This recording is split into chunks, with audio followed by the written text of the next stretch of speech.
그래서 이 아침에도 우리 모두에게 한량없는 은혜와 큰 축복과 능력으로 함께 해주시기를 간절히 소원합니다. 한 주간 잘 보내신 줄로 믿습니다. 새로운 한 주간도 잘 준비된 가운데 맞이하여 더 큰 은혜와 사랑과 축복을 경험하는 새로운 주간으로 살아갈 수 있기를 주님의 이름으로 축복합니다. 지혜로운 자녀는 지혜로운 아비의 말을 잘 듣고 그리고 순종한다고 했습니다. 지혜로운 제자들은 현자의 스승의 말에 잘 귀를 기울이고 그 말씀을 잘 청종하면서 그 말씀대로 살아간다고 했습니다. 지혜로운 사람은 지혜로운 사람 현자의 말에 청종하고 그 말을 마음의 신비에 새겨서 그 말씀대로 살아가는 사람이라고 했습니다. 오늘 잠언서 기자는 현자의 이치에 서서 무사람들에게 지혜로운 자가 될 것을 기대하면서 지혜로운 말씀을 권고하고 있습니다. 누가 참된 지혜자의 삶이냐라고 말할 때 지식의 지혜의 근본이 되신 하나님에 대한 믿음을 가지고 그 하나님을 범사에 늘 의지하고 의뢰하며 살아가는 삶이다 라고 그렇게 권면해주고 했습니다. 하나님을 믿고 하나님을 의지하고 의뢰하는 사람들의 삶이 뭐냐? 어떠한 삶을 살아갈 때 그와 같은 삶의 모습을 가지는 것이냐? 진정으로 하나님을 믿고 하나님을 의지하는 사람들이 실제의 삶에서 살아가는 삶의 그 내용을 이 잠언서 기자는 구체적으로 오늘 말씀부터 앞으로 당분간 몇 날까지 약 30개의 주제를 가지고 고면하고 권고하고 있는 것을 보게 됩니다. 오늘 아침에는 5가지 내용을 가지고 이 잠언서 기자는 하나님을 믿고 의지하고 신뢰하는 사람들이 실제의 삶에서 구체적으로 살아갈 삶의 내용을, 삶의 지침을 제시해 주고 있습니다. 누가 지혜로운 자의 삶이냐? 누가 믿음의 참된 가치를 가지고 살아가는 삶이냐? 누가 하나님을 의지하고 의뢰하며 살아가는 삶이냐라고 말할 때 약한 자 그리고 가난한 자를 돌보고 그를 품고 그를 보호하고 그를 세워줄지언정 그의 가진 것을 빼앗거나 착취하거나 또 그것을 소유해서는 결코 아니 된다라고 금면하고 있는 것을 봅니다. 하나님께서 약한 자가 있게 되어진 것은 강한 자들이 돌보아 주기 위해서 존재하게 하신다는 겁니다. 그런데 지혜롭지 못한 자는 약한 자의 그 부족한 가지고 있는 그것을 빼앗아 갑니다. 수단과 방법을 가리지 않고 그것을 빼앗아 가고 그것을 자기의 소유로 삼습니다. 이게 요즘 세상에 어떤 살아가는 사람들의 어떤 모습이라고 그렇게 볼 수 있겠습니다.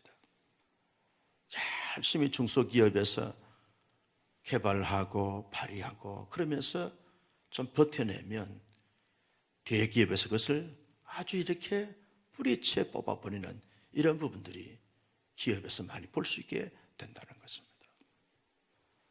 겨우 힘들게 어렵게 살아가는 사람들인데 그것을 짓밟는 사람들이 많다는 겁니다. 그러니까 하나님은 언제나 이 가난한 사람들, 약한 자들에 대해서 늘 마음을 쓰신다는 겁니다. 주목하신다는 겁니다.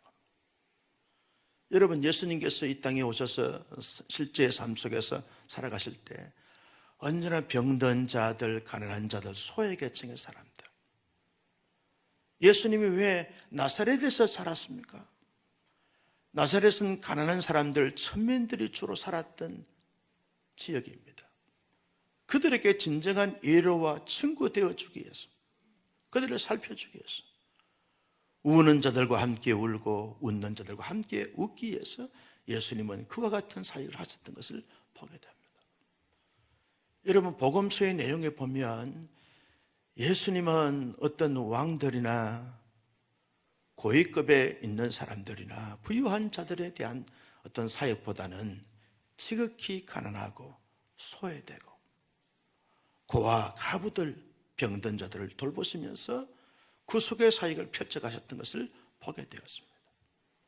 그들을 위로하고 그들을 격려하고 그들을 돕고 그들을 잘 가이딩을 하셨던 예수님의 사역을 보게 되었습니다. 지혜의 근본이신 주님께서 그와 같은 삶의 모습을 가지고 살아갔다고 하면 오늘날도 지혜자의 삶이 어떤 것이냐라고 말할 때 나보다 더 약한 사람들, 가난한 사람들, 소외계층의 사람들을 늘 돌보는 것입니다. 내가 어떻게 하면 좀 더 도와줄 수 있을까? 좀 더 선과 자비를 베풀 수 있을까?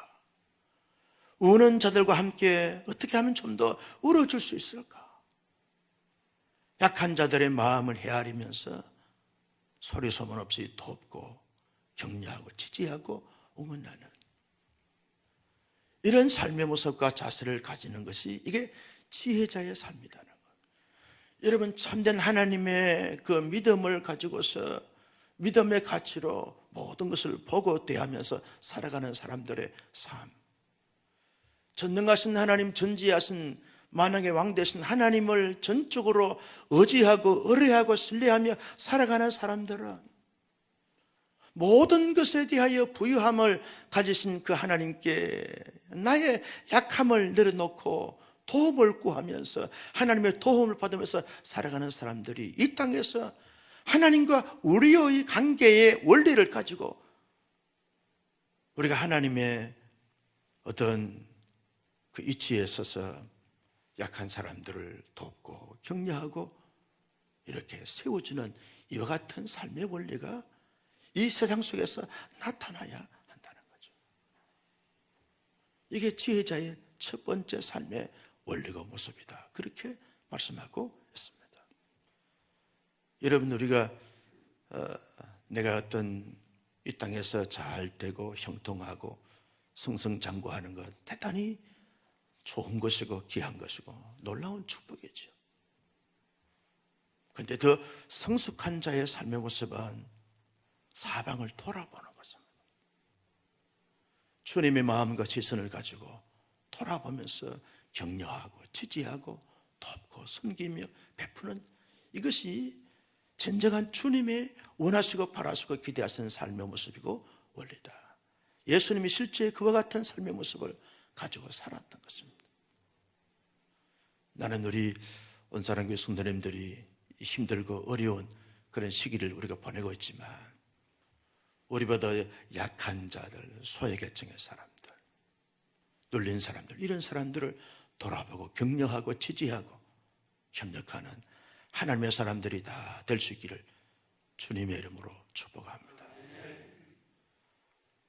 최근에 우리 교회에서 파송을 하거나 또 주 협력을 하거나 하시는 이런 선교사님들이 대부분 한 분을 제외하고 다 한국에 들어오셨습니다. 아프가니스탄에서 사역하시는 우리 임태현 선교사님도 한국에 지금 들어와 계시는데 위로와 격려에 이제 전화를 이렇게 드리니까 아프가니스탄에서 그런 확진이 걸려가지고 또 태권도 도장을 운영하면서 그런 청소년들을 좀 지도하면서 선교사역을 펼치고 계시는데 몸이 너무 약해져서 의사들이 빨리 한국에 들어가서 한번 검사도 해보고 조치를 취하는 것이 좋겠다고 한국에 들어오셨다는 거예요. 갑자기 이 카톡을 받고서 깜짝 놀랐어요. 늘 궁금하고 늘 이렇게 기도했더랬는데 그래서 폐도 좀 좋지 않고 간도 좋지 않아서 종합검진을 하면서 치료하기 위해서 오셨다고. 이병찬 선교사님도 지금 들어오셔서 치료받고 있고 윤성현 선교사님도 들어오셔서 지금 이렇게 2주 격리하면서 그렇게 힘들게 시간들을 보내고 있다는 겁니다.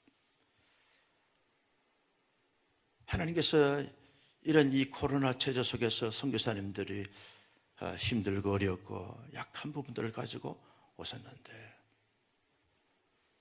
우리 교회가 이제 선교팀에서 잘 아시겠지만 교회적으로 이분들을 좀 격려하고 지지하고 이렇게 좀 돕고 섬기는 이런 부분들이 좀 있어져야 되지 않겠는가라고 하는 마음이, 기도하는 건데 많이 드는 거죠. 선교사님뿐만 아닙니다. 전 세계적으로 힘들고 어렵고 눌리고 지쳐있는 이런 사람들이 많다는 거예요.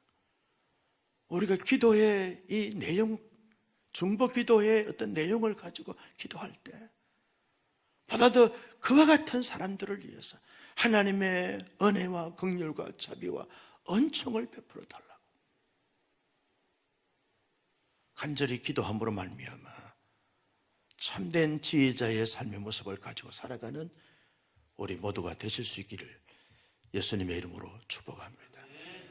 두 번째 지혜자의 삶의 모습이 뭐냐라고 말할 때, 늘 부정적이고 늘 원망과 불평을 많이 하고 늘 분을 품고 살아가는 사람들, 쉽게 화를 내는 이런 사람들과 사귀지 말라는 거예요. 왜 사귀지 말라 그랬느냐? 영향을 받기 때문에 그렇다는 거죠. 하나님은 늘 긍정화되어져서 늘 긍휼과 자비의 은총을 베풀면서 늘 남을 돕고 섬기고 세우면서 지지하고 응원하는 이런 삶의 모습을 가지고 사역하셨는데, 이 땅 가운데서 살아가는 사람들 가운데 늘 분을 품고 살아가는 사람이었어요. 쉽게 화를 부럭부럭 내고 별것도 아닌 건데 막 원망하고 불평하고 이렇게 못된 어떤 기질과 행동을 하는 이런 사람들이 세상에는 너무나 많다는 거예요. 그런 사람들하고 가까이 하게 되었으면 자기도 모르는 사이에 영향을 받는다는 것입니다. 멀리 하면서 내가 좀 더 선한 영향력을 끼쳐주는 이런 사람들의 삶의 모습이 지혜자의 삶의 모습이라는 거죠. 하나님은 한순간도 하나님의 사람들이 화를 품고 분노를 품고 화를 내면서 파괴적이고 공격적이고 그리고 공동체 전체에 많은 상처와 아픔을 주는 이런 자의 삶의 모습을 하나님은 원치 않는다는 겁니다.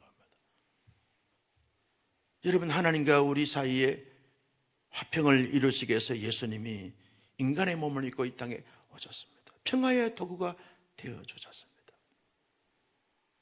그런 평화의 도구가 되어주신 주님의 그 정신과 마음을 담고 언제나 착한 마음과 선한 마음과 자비로운 마음을 가지고서 사람들에게 좋은 영향력, 선한 영향을 끼칠지언정 악한 것을 영향을 받아가지고 자기도 모르게 악한 말을 하거나 악한 표정을 짓거나 악한 행동을 해서 공동체를 멍들게 만들어서는 결코 안 된다.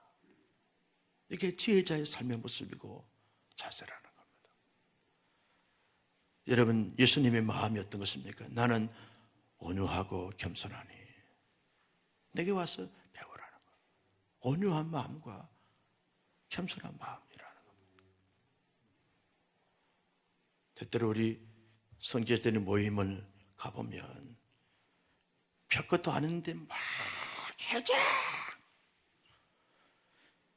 회의하러 왔는지 싸우러 왔는지 구분이 안 될 때가 많아요. 그런 사람들과 가까이 하지 말라는 거예요. 영향을 받는다는 거예요. 나는 우리 온산교 성도님들은 살아갈 때마다 늘 착하고 선함을 가지고 할렐루야, 늘 착하고 선한 마음을 가지고 가정에도 부부간에 착한 선한 영향을 끼치고 교회 안에도 선하고 착한 마음을 가지고 그저 내가 존재함으로 말미암아 사람들이 다 기뻐하고 편안해하고 자유롭고 행복하고, 불안하고 초조하고 눌리고 막 분열하고 다투는 이런 사회적 공동체에 내가 들어가게 되면 다 중재가 되고 화해가 되어지고 평화의 물결이 흘러가는 이런 자의 삶이 지혜자의 삶의 모습이고 자세고 태도라는 것입니다. 여러분, 우리 마음속에 화가 있을 수 있습니다. 분노가 있을 수 있습니다. 내 마음에 모든 것이 다 100% 들면 화가 안 나지요. 그런데 나도 내 마음에 안 드는데 동의를 전혀 안 하시는 편은 여러분의 마음이 100% 떴습니까? 저한테 물어보세요. 목사님은 목사님 마음에 100% 떴습니까?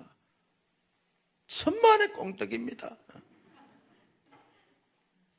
누가 내 마음에 들겠어요? 누가? 내 마음에 들어서 내가 화를 참고 견디는 것이 아닙니다. 그저 나의 부족함을 인정하면서 그저 하나님의 긍휼과 자비를 구하면서 살아가기 때문에 살아가는 거죠. 다른 사람들 마찬가지입니다. 100% 내 마음에 들어서 참고 견디고 있다는 것이 아닙니다. 주님이 내 안에 계시기 때문에 그와 같은 삶의 모습을 가지게 되는 거죠. 그러므로 우리는 늘 내 마음속에 있는 화나 분노가 있을 때마다 주님 앞에 가지고 나오는 거죠. 주님, 내 마음을 다스려 주십시오. 내 화를 성령의 불로 태우시고 성령의 기름으로 깨끗이 씻어내 주셔서 정결한 마음과 심령을 가지고 모든 사람들을 대할 때 평화의 도구로 나를 써주시옵소서. 기도하여 응답받을 수 있기를 주님의 이름으로 축복합니다. 세 번째, 이 지혜자의 삶의 모습이 뭐냐라고 말할 때 남의 빛에 보정을 서지 말라는 겁니다. 여러분, 우리 교회 안에도 빛 보정을 잘못 써서 어려움을 당한 사람들이 한두 사람이 아닌 것을 알고 있습니다. 교회 밖에 제 주변에도 빛 보정을 잘못 써서 완전히 폐가 망신한 사람들이 한두 사람이 잠언서 말씀은 그래서 빛보정을 서지 말라는 거예요. 차라리 도와주고 섬길지언정 보정을 써서 어려움을 당하지 말라는 거예요. 만약에 빛을 갚지 못하게 되었으면 자기의 침상까지 다 빼앗겨서 너무너무 힘들게 어렵게 살아가게 되어진다는 거죠. 여러분들이 하나님을 믿는 믿음의 사람들은 대부분 다 착하기 때문에 급하게 도움을 청하는 사람들이 많았습니다. 그분들이 막 이렇게 울면서 그렇게 호소하게 되었으면 보정을 서게 되어지는 거죠. 시골에 계신 저희 아버님도 몇 년 전에, 수년 전에 한 사람에게 이렇게 넘어가서 보정을 썼다는 거예요. 근데 그분이 갚지 않아가지고 막 차압이 들어오고 막 그랬다는 거예요. 이 어르신이 긴장이 되고 막 놀래가지고 질병도 찾아오고 막 힘든 시간을 좀 보냈습니다. 다시는 서지 마십시오. 이번 문제들은 해결해 드리겠습니다. 해결했습니다.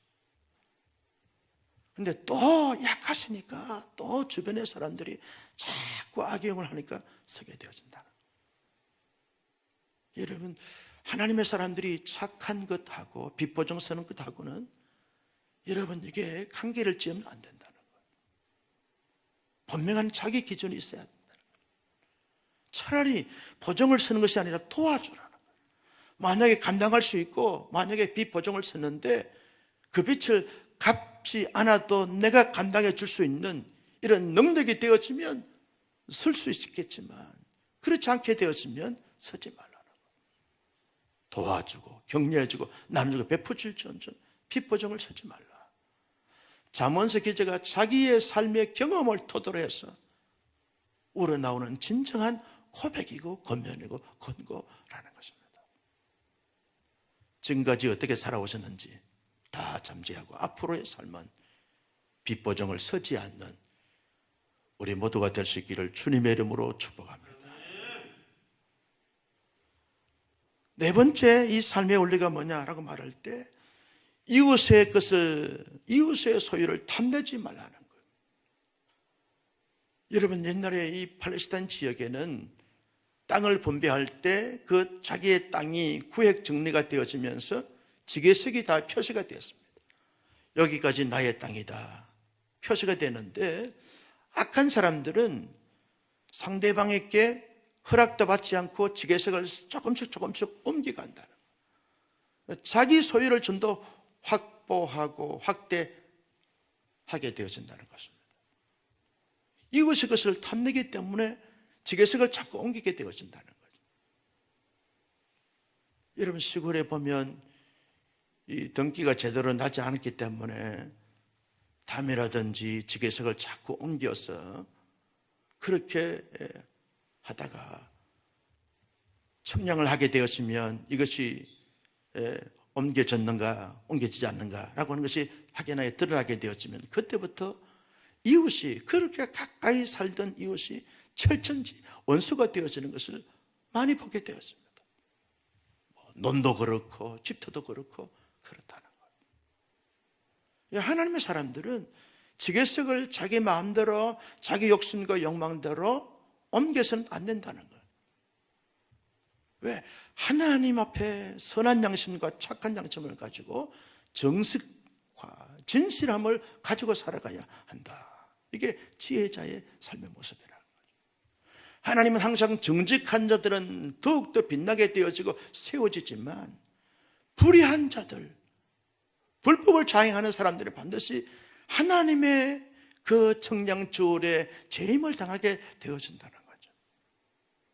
우리가 완전할 수 없고 완벽할 수 없지만 최선을 다하여 정직성과 진실함을 추구해가는 삶의 모습을 가지게 될 때 하나님의 은혜와 긍휼과 접이 놀라운 축복이 주어지게 되어진다는 거죠.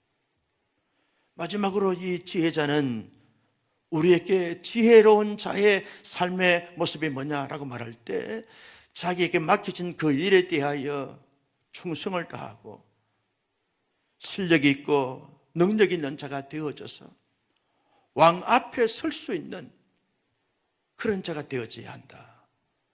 그렇게 말씀하고 있습니다. 자기에게 맡겨진 그 일에 대해서 능력 있는 자가 되어져야 되고 실력 있는 자가 되어져서 언제나 칭찬과 존경을 받는 그런 자가 되어져야 한다는 겁니다. 일을 맡겨줬는데 실력이 없어서 감당하지 못하게 되어지면 그 일을 빼앗길 수밖에 없다는 거죠. 그래서 하나님 앞에 기도하는 거죠. 하나님, 내게 하늘의 지혜를 주시고 능력을 주시고 맡겨진 거리에 능숙하게 잘 처리해 갈 수 있도록 하나님이 도와주시고 역사해 주시고 축복해 주시기를 원합니다. 시편 78편 72절 말씀에 보면 이 다윗에 대해서 이렇게 고백합니다. 다윗은 그 마음의 완전함으로 기르고 그 손의 능숙함으로 그 모든 것을 지도하였더라. 능숙함으로. 여러분, 하나님의 사람들이 어떤 일을 맡겨 놓으면 그 일을 능숙하게 처리해 가야 되는데, 미성숙하게 능숙하게 이 처리함으로 말미암아서 기독교인들은 실력 없는 자들이라고 이런 말을 들어서는 결코 아니 된다는 거죠.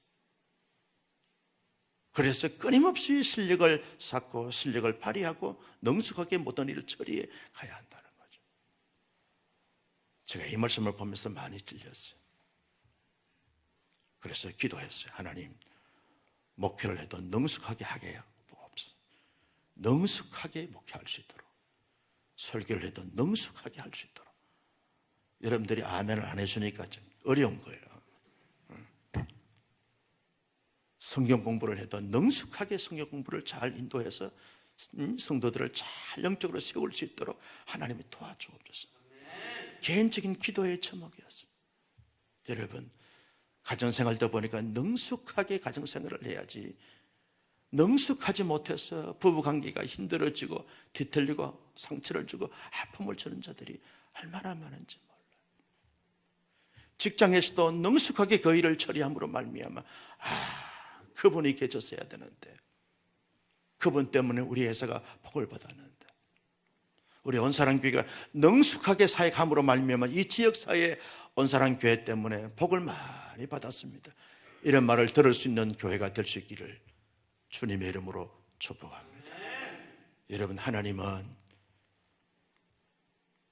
하나님께서 그 일을 맡겼을 때 능숙하게 처리하기를 원하는 하나님이신 것을 기억하면서 부족한 지혜를 구하고 능력을 구하고, 그러므로 말미암아 자신의 삶과 가정적 삶과 교회적 삶과 세상 안에서 살면서 능숙하게 모든 것을 잘 처리하며 살아가는 하나님의 사람들이 되셔서 살아갈수록 더욱 빛나고 또 복되게 쓰임받을 수 있기를 예수님의 이름으로 축복합니다. 존귀하신 아버지 하나님, 주신 말씀을 마음속에 새겼습니다. 이 말씀을 따라서 이 말씀대로 살아가는 하나님의 사람들이 다 되게 하여 주옵소서. 힘든 시기를 하루하루 살아가고 있습니다.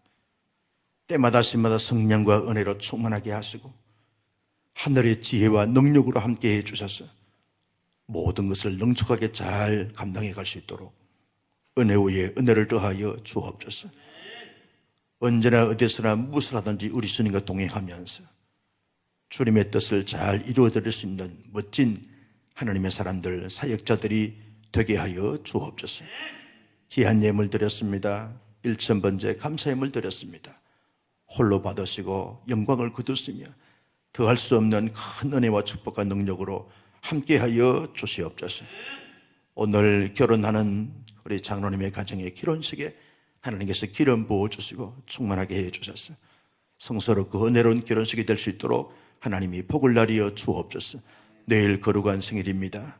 온 마음과 온 정성을 다하여 하나님을 예배하게 하시고 예배 속에 임하신 하나님의 영광과 은총과 능력을 마음껏 체험 경험하는 복되고도 신령한 생일이 되게 하여 주옵소서. 이 땅 가운데 가난하고 소외되고 눌려있고 약한 자들이 많습니다. 우리 주님 그들을 긍휼과 자비, 은총과 돌보심 있게 하시고 또 강한 자들이 잘 돌아보면서 섬기고 세우고 협력하며 함께 할 수 있는 이런 긍휼과 자비의 마음을 허락하여 주셔서 더불어 아름답게 살아갈 수 있는 공동체, 지체들 다 되게 하여 주옵소서. 이 아침에도 주님의 이름을 의지하여 간구할 때 하늘문을 여시고 들으시고 응답하시고 이루어 주옵시고, 특별히 병한 자들이 많습니다. 일들이 찾아가시고 어루만지시고 치료하시고 회복시켜 주셔서 영육간의 강건함을 얻을 수 있도록 주께서 복을 나리어 주옵소서. 성도 여러분, 함께 기도하길 원합니다. 우리의 자신과 가정과 교회와 나라와 민족과 선교사역을 위해서 기도할 때 주여 삼창하며 통성으로 기도하겠습니다. 주여, 주여, 주여.